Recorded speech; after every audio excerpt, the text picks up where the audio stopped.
सिमुलतला के प्रतिष्ठित व्यवसाय अजीत सिंह के साथ बीते बुधवार की रात्रि कटोरिया और सिमुलतला की पुलिस घर पर छापेमारी कर उनके साथ बेरहमी से मारपीट करने की घटना को संज्ञान में लेते हुए बांका के सांसद गिरधारी यादव और अजीत सिंह के आवास पर पहुंचकर उनके परिवारों को सांत्वना दिया। इस संदर्भ में क्या कुछ कहें बांका सांसद गिरधारी यादव। इस तरह की घटना क्या पुराने दिनों की याद को नहीं ताजा करा रही है?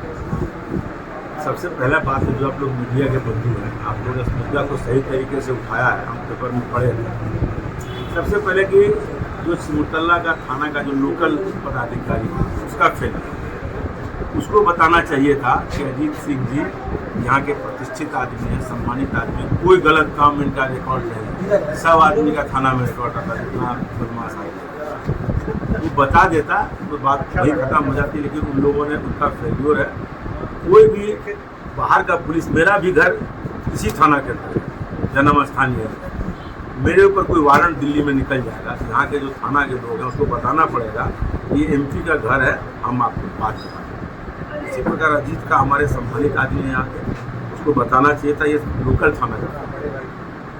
क्या ये घटना पुराने दिनों को, जो पहले लोग बोलते थे कि जंगल राज है, क्या उसका पुनरावृत्ति है? क्या ये जंगल राज का बात नहीं है, किसी राज का बात, लोकल लोग जो हमारा यहाँ जनप्रतिनिधि है उसका भी फैल है, वो लोग का प्रशासन पर कोई दबाव नहीं। जैसे स्थानीय लोगों का आरोप है कि यहाँ पर स्थानीय थाना के द्वारा बालू है, दारू है, कि अवैध कारोबार चल रही है, उसमें बेलगाम है पुलिस। विपरीत यहाँ के जो प्रतिष्ठित लोग हैं वो प्रताड़ित हो रहे हैं, ऐसा क्यों? हम आज आए हैं यहाँ बहुत लंबे दिनों के बाद, मेरा अपने जन्म स्थान पर आज हम आए, तो निश्चित तौर पर हमको शिकायत मिली है कि बालू बृहद पैमाने पर अवैध ढंग से यहाँ चलाया जा रहा है। हम एसपी साहब से जम्मू में जाके मिलेंगे, उनसे बात करेंगे सारी बातों को, और बोलेंगे कि आप एक जांच कमेटी गठित करिए कि बालू बेच रहा है अवैध रूप से, तो ये गलत है, सरकार की नीति के खिलाफ है, जो कर रहा है तो कार्रवाई कराएंगे। अजीत बाबू के फैमिली के ऊपर घटना के बाद भी सिमुलतला थाना में मामला दर्ज किया गया है, इस संदर्भ में आप क्या बताएं? ये संदर्भ में भी हम जम्मू के एसपी साहब से बात करेंगे। तो क्या पीड़ित परिवार को इस संदर्भ में क्या कानूनी लाभ मिल पाएगा? वो क्या कानूनी प्रक्रिया हो तो एसपी साहब से बात करने के बाद आपको बता सकते। वैसे हम कहेंगे ये गलत हुआ है इस परिवार के साथ, इसीलिए आप इस केस को देखिए, इस केस को खत्म करिए। मान लीजिए कि अजीत सिंह के साथ केस हुआ था, वारंट था, लेकिन पुलिस के द्वारा उनके साथ बेरहमी से मारपीट करना कहाँ से उचित है? तो जब अस्पताल में भर्ती है अजीत सिंह जी, दिक्कत तो है, उस पट्टे से थोड़े भर्ती हो गए। इस बात को भी हम जो क्या पुलिस को मारपीट करना यह उचित था? एकदम अनुचित है, क्या है, उसके बारे में भी हम अपने जो पदाधिकारी उनसे भी बात करेंगे कि आपने ऐसा क्यों किया, वहाँ की पुलिस ने वहाँ भी बात करेंगे, यहाँ भी बात करेंगे कि इस तरह की कोई घटना नहीं होनी चाहिए। कोई हेनियस क्राइम रहे, कोई बड़ा क्रिमिनल रहे तो रात में पुलिस 1 बजे जा सकती है। कोई साधारण वारंट में, गवाह के वारंट में, या कोई छोटा मोटा वारंट में, या किसी प्रतिष्ठित आदमी का रात में नहीं जाना चाहिए, वो खबर करना चाहिए। सिस्टम भी यही है कि आप खबर करिए, वो बिल आपका यहाँ क्षेत्रीय आवास भी है, आप यहाँ के जन जन से जुड़े हुए हैं, अजीत बाबू को आप भी व्यक्तिगत तौर पर जानते हैं, तो इस संदर्भ में बताइए कि अजीत बाबू के साथ जो ये घटना हुई है, क्षेत्र के लोग मर्माहत है, लोग आश्वासन चाह रहे हैं कि भविष्य में इस तरह की घटना की भी पुनरावृत्ति नहीं होगी, ऐसा क्षेत्र के लोग खास करके इसलिए आपसे आशा रखे हुए हैं क्योंकि आप यहाँ के जनप्रिय भी हैं और जन जन से जुड़े हुए भी। हमारी सरकार है, अब हम निश्चित तौर पर एसपी साहब से मिल के बात को उठाएंगे कि इस तरह का घटना पुनरावृत्ति नहीं हो। कोई क्रिमिनल बड़ा है उसको आप पकड़िए, रात में आप पकड़िए, उसको छोटा मोटा वारंट है, गवाह का वारंट है या इस तरह का वारंट है, वो गलती से निकल गया तो आप खबर करिए। वो हम लोग यही काम करें, हमारे पर भी वारंट निकला का वारंट, कहाँ हमको पकड़ लिया, वारंट तो किसी पर निकल सकता है। कल मेरे ऊपर भी कोई दिल्ली में केस हो जाए, केस तो यही लिखा है, तो क्या करेगा, अपना घर चला जाएगा, किसी को मैंने बताया। इस घटना में शामिल पुलिस कर्मियों के साथ क्या कार्रवाई होनी चाहिए? हम उसको जब तक एसपी साहब से मिलेंगे नहीं, क्या घटना है तभी बताएंगे क्या हुआ है, लेकिन अजीत सिंह जी को न्याय मिलेगा। सिमुलतला थाना अध्यक्ष सिमुलतला वासी त्रस्त, हम बोलेगा जब बालू बिक रहा है तो त्रस्त का क्या?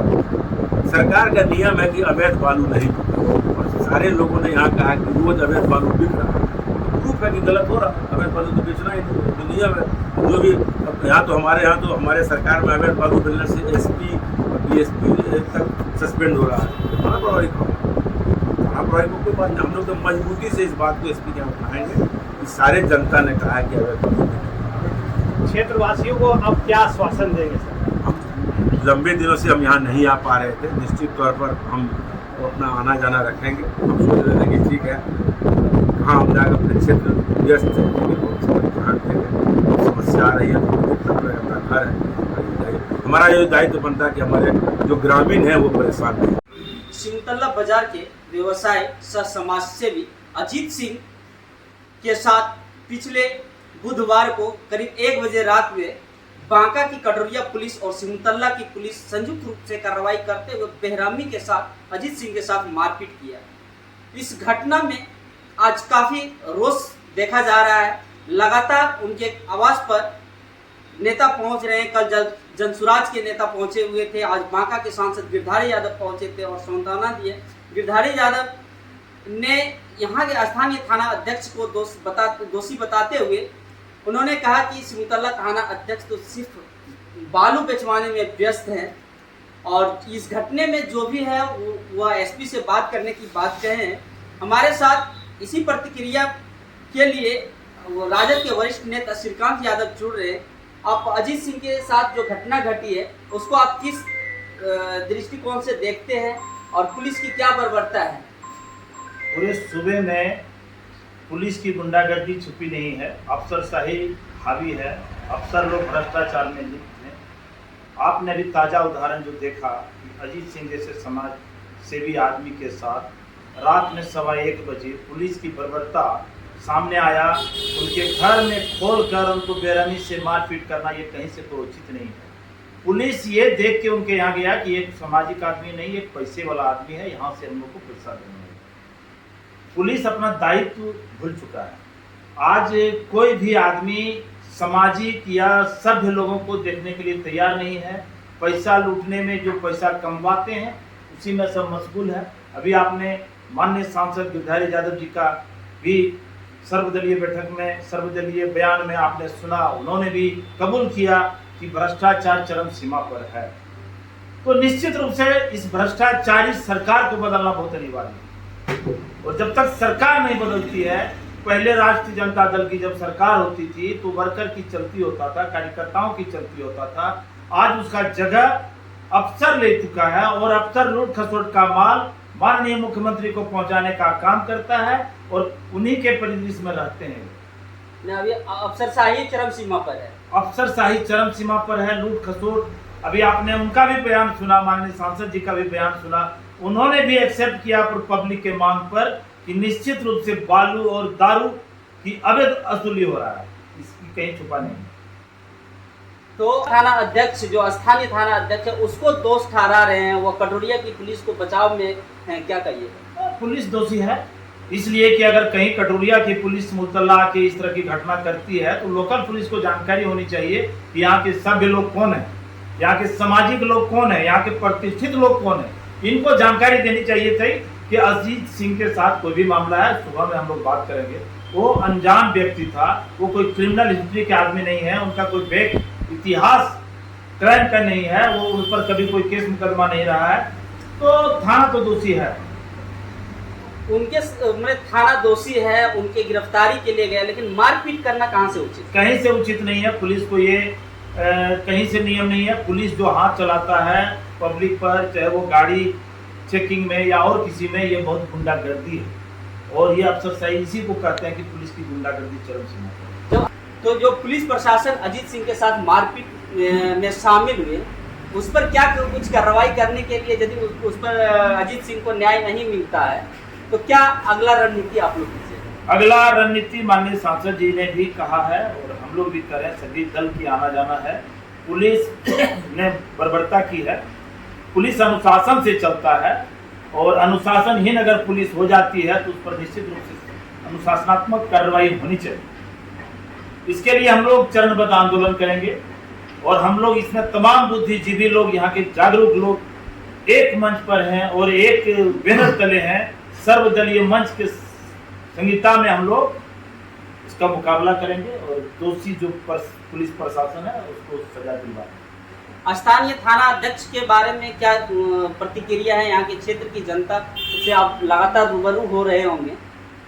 इनकी कोई छवि जनता के बीच नहीं है और ना ये कभी कहीं संपर्क करने का काम किया है। जनता के बीच जो सामंजस्य होना चाहिए वो स्थानीय थानेदार नहीं किया। ना यहाँ के किसी जनप्रतिनिधि के साथ वो बैठक करते हैं, ना कभी कोई वार्तालाप करते हैं, ना उनकी कोई पैरवी, सिर्फ पैसा। तो जो पैसा देता है उनकी ये पैरवी सुनते हैं। यही कारण है कि दरोगा अनभिज्ञ रहे और एक समाजसेवी आदमी की पद और प्रतिष्ठा को पहचानने में भूल किए और उस पर यह आधी रात को लगा कि कोई क्रिमिनल को पकड़ रहे हैं, एक सभ्य परिवार को जाके गलत काम उसके साथ करने का काम किया। वर्दी के आड़ में गुंडागर्दी पर पुलिस उतर गई, क्या उससे पैसे की उगाही का कहीं मामला था क्या? वही है ना, उगाही ही हो रहा है। बालू के नाम पर, दारू के नाम पर, गरीब गुरबा के ऊपर केस लाद कर, दारू तो होम डिलीवरी है, चलिए हर गांव में दिखाते हैं, जहाँ से पैसा आता वहाँ दारू बंद है। कहाँ पुलिस जाती है? जहाँ से पैसा आता वहाँ दारू बंद नहीं है। आप चलिए मेरे कैमरे के तले, हम 100 आपको दिखा देंगे, 100 जगह कहाँ दारू का बंद है, वहाँ पैसा लेता है, वहाँ महीना बंदा हो गया। तो दारू और बालू तो ओपन चल रहा है, खुलेआम चल रहा है, उसको नकार नहीं सकते हैं। तो हमारे साथ आरजेडी के वरिष्ठ नेता श्रीकांत यादव जुड़े हुए थे और इन्होंने स्थानीय थाना अध्यक्ष के बारे में काफ़ी आक्रोश जताते हुए इन्होंने कहा कि शराब और बालू की तस्करी में ही व्यस्त हैं। वह ना ही यहाँ के प्रतिष्ठित व्यक्ति और सामाजिक व्यक्ति के बारे में कुछ बहुत कुछ जानते हैं और वह दलाल के पीछे जो उनके पैसा देता है उन्हीं का पैरवी सुनता है, ना यहाँ के जनप्रतिनिधि और ना ही समाज सेवियों की बात सुनता है। वीडियो में बने रहने के लिए धन्यवाद।